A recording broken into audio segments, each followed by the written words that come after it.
All right, well, welcome everyone. This whole effort got organized through World Labyrinth Day. This year, it's very exciting that it is a joint effort on the part of the Labyrinth Society, Veriditas, the Legacy Labyrinth Project, and the Australian Labyrinth Network.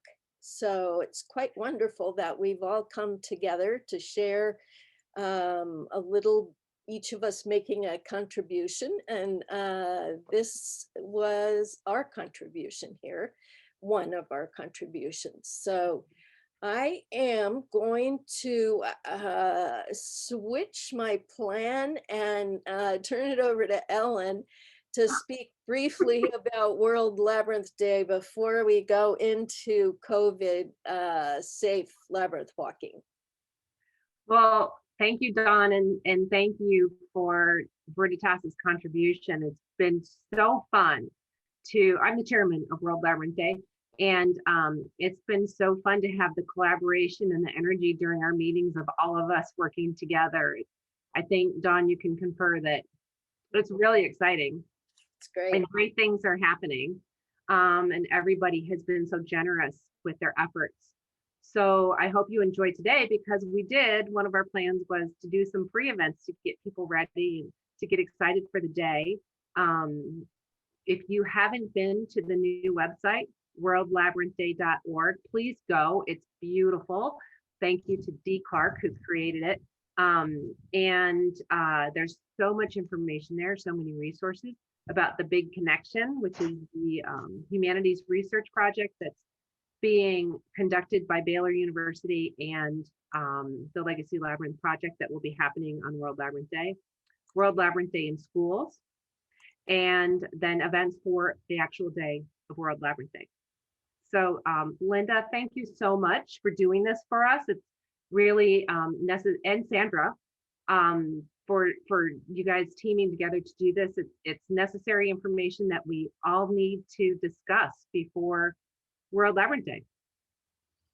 Thank you, Ellen. And Linda, would you like to introduce the presentation, or shall we go straight into the little video we did?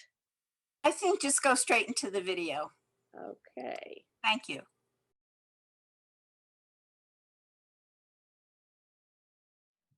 Welcome. I want to introduce Linda Mikell. I'm Dawn Matheny, by the way, from Veriditas. And Linda has been with Veriditas for over 18 years. She is a trained facilitator, very experienced and skilled. She has served on the Veriditas Council, and during that time developed something called Little Miracles, where she collects our labyrinth stories each month and puts them back out to share them with our community. She has been holding walks during the pandemic and has some experience with how to keep us safe. So I'm going to turn it over to Linda. Thank you, Dawn. One of the first things we have to let our walkers know is that the labyrinth, as we know, is a metaphor for life. And it is also a metaphor for our pandemic lives. And these are the ways that this is true. One, we must be more aware of the people around us during the pandemic, and we have to be more aware when we're walking the labyrinth as well. Two, we must look ahead of us on our path to see how to maneuver safely ahead. And number three, if you can't avoid being close to a person, honor that person's safety by either waiting for them to pass or turning your head away as you pass. Turning your head away, you must recognize as being an honoring motion. You're honoring the other person's safety by doing this. If you make those things aware to your walkers, They'll feel more comfortable as they walk the labyrinth. I've divided my talk up into 3 different types of labyrinth walks during COVID. The first one is walking in a public space outdoors. In this case, you're not sure how many people are going to show up. In your promotional materials, you must say that everyone must be masked in order to walk, that you will be observing social distancing, and that you will have a temperature scanner and scan the temperature of each person. I would recommend having at least 2 additional facilitators or helpers to handle extra people as they come. I would give people cards with numbers on them so you can take the first 10 people and start the walk with them. Now you have a choice as they're walking the labyrinth to either have them walk the whole labyrinth or just walk half of the labyrinth. And later on in my talk, I'll tell you about the other way that you could have them walk the labyrinth, which you might feel is a little bit safer. The second type of walk would be an invitational walk that's outside, either in a churchyard or on a private labyrinth in a backyard. It's invitational in that you can limit the number of people that come. And I always limit to about 10 people. In my area, that is the limit of people that could meet to have a labyrinth walk. Have them pre-register with you, and again, insist upon face masks, social distancing, and temperature scanning. As a facilitator, use gloves if you're handing anything out. Part of my walk is intention setting. So when I hand people cards, I always have blue gloves on when I hand them the 3x5 cards, and I ask them to bring their own pens. When we process to the labyrinth, we walk 6 feet apart. And when they're standing and waiting to enter the labyrinth, they're 6 feet apart. I remind them again about the labyrinth being a metaphor for life and that turning away is an honoring motion. I usually have closing words at the end, and I always cut up the closing words into sentences I call fortune cookies. When I hand those out, I'm also wearing gloves. So remember, anything you hand out, make sure you're wearing gloves. I had COVID walks outside during September and October in my area, which is New York. But by November, we had to move inside because it got too cold outside. So the third type of walk I'm going to talk about is an indoor walk by invitation. The first difference we had coming inside was our American Indian flutist, who played for all of our walks outside, was not able to come inside. Singing and wind instruments are not allowed indoors. We have sliding doors on our sanctuary, so for a few weeks before it got really, really cold, our flutist was outside the sliding door with it opened. So that was really good for a while. Reservations become more critical when it's inside, and you have to be more strict about limiting your number of people. And of course, the social distancing and the temperature scanning is also critical. I arrange chairs in a circle beforehand, measuring 6 feet apart. And I use masking tape or painter's tape on the floor so that if the chairs are moved, they can be moved back to the 6 foot different spot. And then the masking tape is there each week I have a walk. Also, it would be important to put masking tape at the entrance of your walk and 6 feet apart so that people waiting to enter the labyrinth are also observing the distance. So now I want to tell you about the possible new way of walking a labyrinth so that no one comes face to face during the walk. You line up after having opening words and in your chair circle. Each person I invite into the labyrinth, and I have longer spaces in between.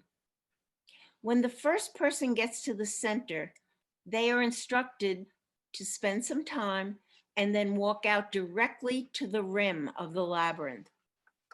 I tell them while they are there, they are holding sacred space for the other walkers. I also tell them something I remember Lauren saying during training session. Even watching people walk a labyrinth is a meditative activity. When the last person has exited the center and walked to the rim, I walk to the center and motion to the first walker to join me in the center. I then send them on their way, walking out. Here's the tricky part, and you will have to figure this out for yourself on your labyrinth. The tricky part is knowing when the best time is to release the next walker. Sometimes the paths come right back right away, and if you release a person too quickly, they'll be too close on their walk. So you have to figure that out with a friend on your own labyrinth. My hope is that World Labyrinth Day will be bigger and better than ever, with safe COVID protocols and walkers who are extra careful of their labyrinth community. Thank you. Thank you. Appreciate your sharing your experience with the facilitator community. Okay, Linda, we were talking a little prior to our coming on here about how regulations may be changing in some locations and how important it is to check with your local regulations. We're loosening up a bit in California, but there are lots of places where that's not the case. So I'm going to turn it back to you because I know that in New York, you still are dealing with some strict requirements, especially in and around your church on Long Island. So I'm going to turn it back to you. Thank you, Dawn. Thank you. Yes, we had to stop having the labyrinth walks in at the end of November because we had such an uptick in COVID cases that it was no longer safe to be indoors with any number of people with any kind of protocol. So we stopped having labyrinth walks, and we've started again this past week. We've had 2 labyrinth walks with new protocols. We still do the masking and the temperature taking and the distancing, but we also have people sign a form and that I made up, and maybe we can have this form available on the Veriditas website. But the form has those 4 questions that you're always asked when you go into a doctor's office. Have you had any known close contact with a person confirmed with COVID? And they're easily no questions. 4 answers are always no, or you wouldn't be standing there. But the important thing, people sign it and then give their phone number.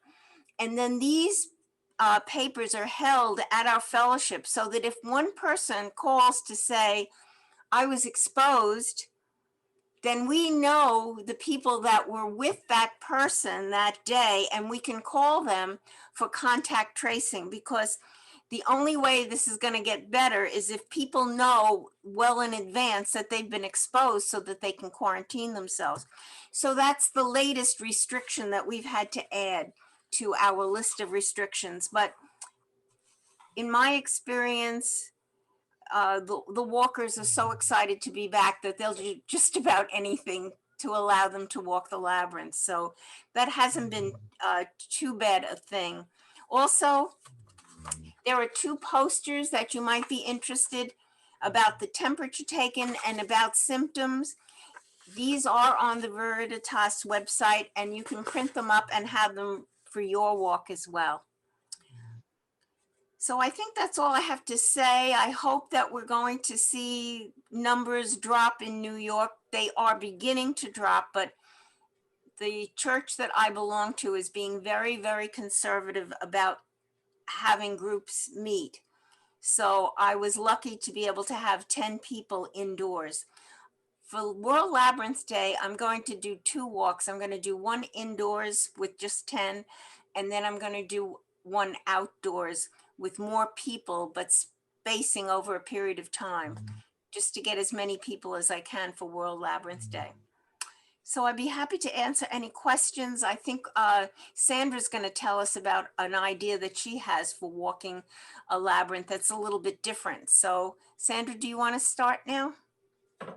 Thank you, Linda. And thank all of you for coming in a time where we all have to be a little more concerned about how we conduct ourselves in the COVID world. Just a little introduction of myself. I live in Portland, Oregon. I'm the Labyrinth Society's board member for the Energy Keepers. The Energy Keepers are 200 of us who hold space and prayer for those that are in need, as well as for world conditions. I invite any of you to participate in that service if you are so inclined. I totally agree with everything that Linda said. I think the masking, the pre-registration, if you can, the temperature taking, all of the things that she has proposed, I would totally second. There are a couple of observations from the walks that I've been doing that I'd like to share. One is that everybody has a different feeling for how they want to re-enter into the world again. So being very aware that some people may have more restrictions or want to do things differently than you might have laid out, and providing an opportunity for them to experience the walk and feel safe.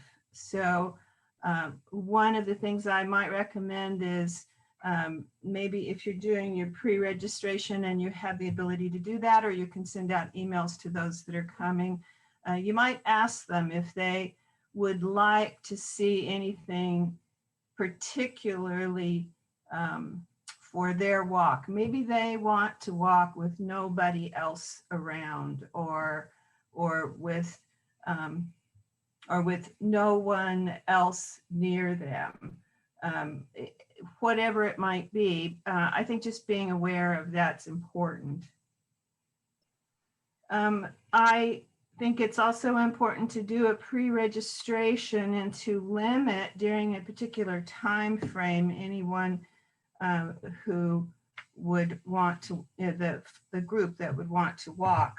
In the pre-registration, you can get the information for the tracing if necessary, and that can be held, as Linda said, for long enough if it's necessary to get back in touch with people.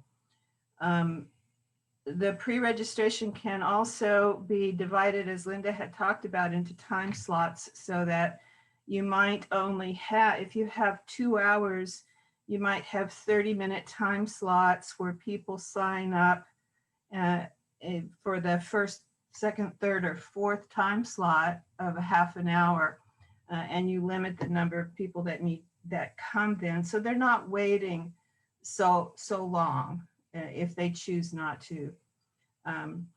The walk I'll be holding has Fortunately, there are gates, so I can actually let people into the courtyard, do the temperature taking, and have them as a smaller group when they're done going out a different gate. So if you can manage to the flow of people that come in from one direction and go out in a different one, that helps as well. I plan to stand near the entrance. There'll be people that will be waiting and will be told when their turn is. They'll come up, and rather than doing a presentation or a blessing at the beginning for all of those for that half hour, I'll just take a moment and do a private personal blessing and a reminder, if they've signed up for the Big Connection project and research, what they need to hold as they walk, and asking if there's anything that I can do for them while they're walking. I'd also let people know who are waiting that witnessing a walk is it's a sacred act in a sense.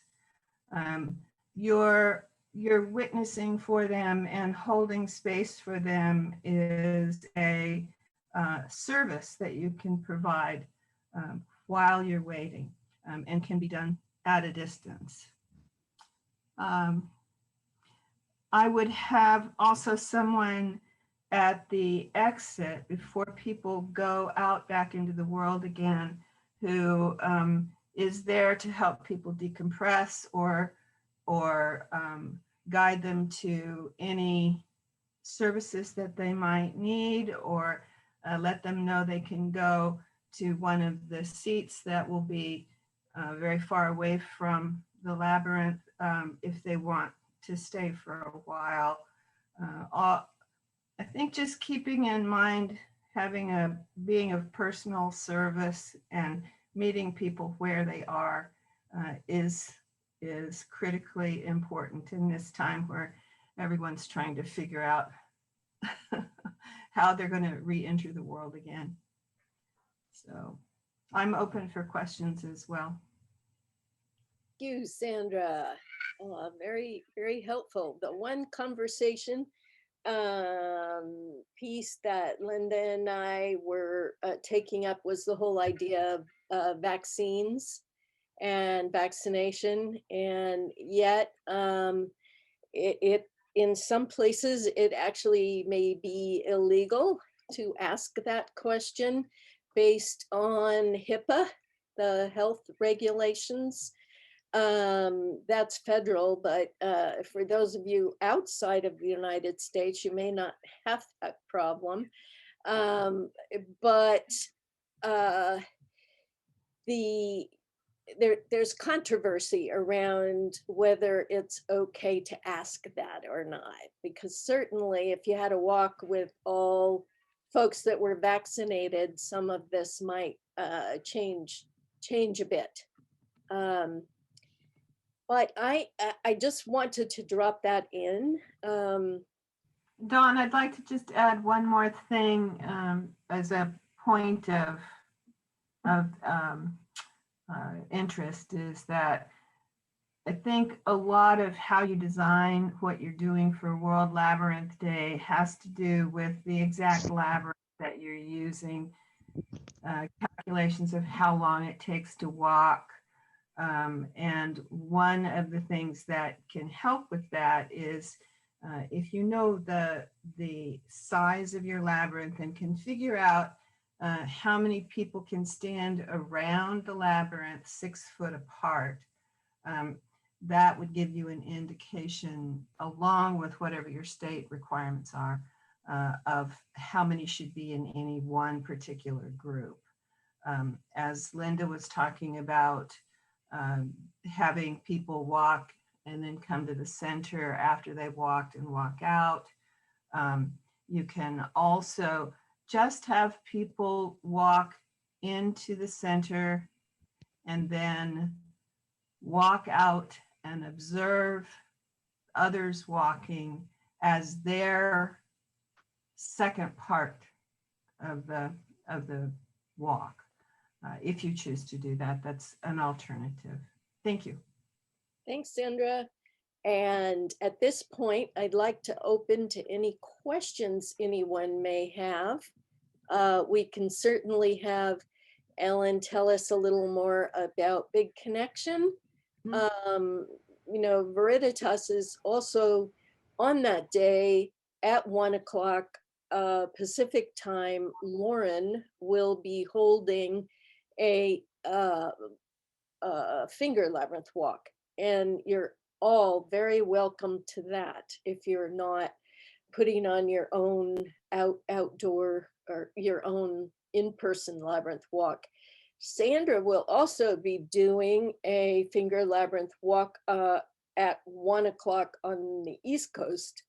So all of this information is on the World Labyrinth webpage, and I did put that address in the chat. But Ellen, do you want to say a little more about Big Connection, and then we'll offer it to questions? Sure. I also wanted to add that when Sandra does her finger labyrinth walk, Frank, Fane, and I will be kind of on World Labyrinth Day live on Zoom from 12:30 to 2:30 Eastern time. And we're going to be checking in with people from all over the world and the UK, what's been happening. And people are going to, you know, have videos from what they're doing and where they are. And it should be a lot of fun. So I hope you'll join us for the 12:30 to 2:30 time slot. And then we'll be back on at 5:30.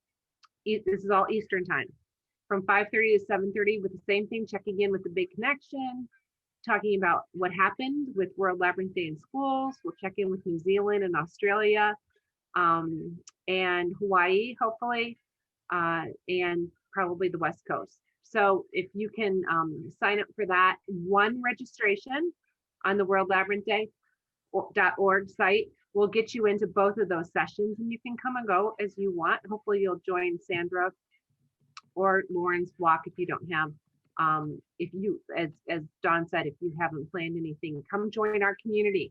So the theme for this year is Connections 2021, because if there's a year that we all need connections, it's now, right? So we started the connection from the center, as we talked about, with the 4 organizations working together. And we're really making an effort to reach out, not just to the Labyrinth community. I mean, it's a day for us to celebrate each other and all of us walk a labyrinth, but it's also a day for us to expose others to the Labyrinth and bring new people in. So I hope you'll find that as you're planning your events, new people will attend, and you have the opportunity to share the Labyrinth experience with new folks. So the Big Connection research project that Baylor and the Legacy Labyrinth Project are working together with is first of its kind, to a global event that or global research using the Labyrinth. You can go either to worldlabyrinthday.org or to legacylabyrinthproject.org to sign up to be a part of it. Very easy, it's free. We will all have the same intention when we walk. And what the experiment is trying to see is, what's the collective response to that around the world? What kind of information are we going to glean? Are we all connected? Is there a consciousness? What bubbles up for each of us as we walk? And you can read more about this, as I said, on the sites. Afterward, you will fill out a survey, and that's all that's required of you, is to fill out a survey of what your experience was.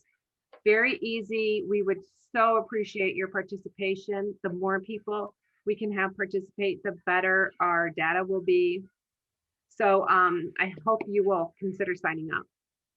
Well, the one thing I was going to add was that there are lots of resources on this website we keep referring to. So if you in your congregation or in your community or with your women's group would like to call it World hold a labyrinth walk in celebration of World Labyrinth Day, and then also have people as a group participate in the big connection. All of that information is on the website. There's a great, under resources, there's a great PR section. There's a packet that you could use. So. Historically, for World Labyrinth Day, we've tried to walk at 1 o'clock to create a wave of peace around the world, and that would be great. And I think a lot of people will do that. But if that's not convenient for you, please don't think that you have to only do it at 1 o'clock. Anytime during the day is great. We would appreciate that and hope you find that helpful. It's 1 o'clock somewhere. Yes, exactly. So many blessings on your labyrinth walk and on your labyrinth walk in the world, your labyrinth work in the world. Many thanks to Linda and Sandra and Ellen, and bless you all. Thank you. Thank you, Dawn. Thank you. Thank you, Dawn. You're welcome.